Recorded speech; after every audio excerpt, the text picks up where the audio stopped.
Alors, je vais aller dans le menu Image, taille de l'image. Et comme ça, vous voyez que l'image ici a une dimension en centimètres. Chez moi, c'est 70. Chez vous, c'est peut-être 5, 40, 150.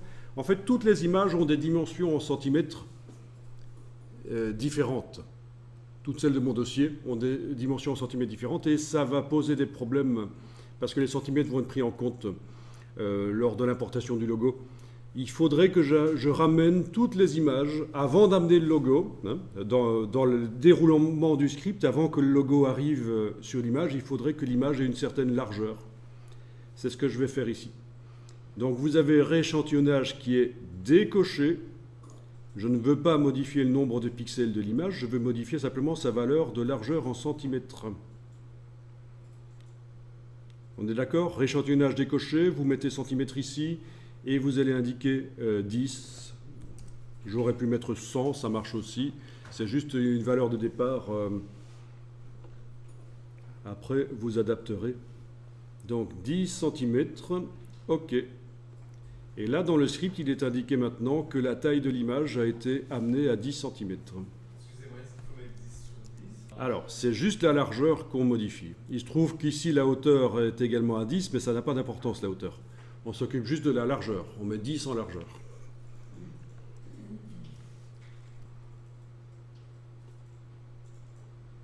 Ensuite, je vais créer une sélection en haut à gauche, donc en haut à gauche de l'image, une sélection qui va avoir une largeur de 2 cm. Autrement dit, 20%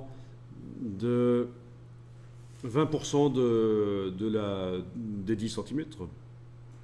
Mais ça, c'est arbitraire. Je pourrais choisir que je fais une sélection de 1 cm, donc 10% de 10 cm, ou 4 cm, 40% de 10 cm. Bon, ça, c'est vous qui voyez à quelle dimension vous voulez que le logo ait sur vos images. Si vous voulez qu'il soit très gros ou discret, c'est vous qui voyez.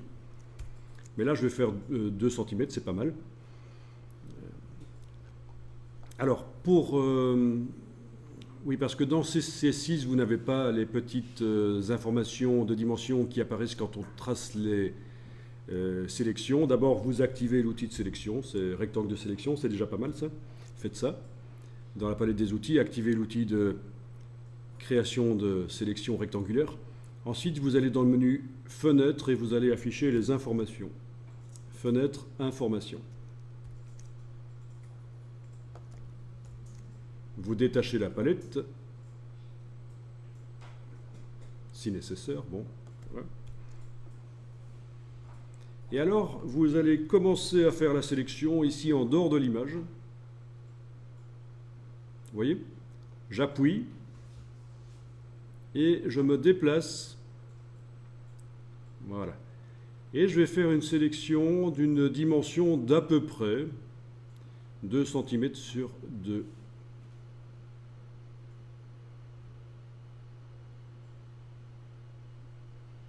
Tout ça, vous devrez l'adapter après. Bon, 1,99 c'est bon, voilà.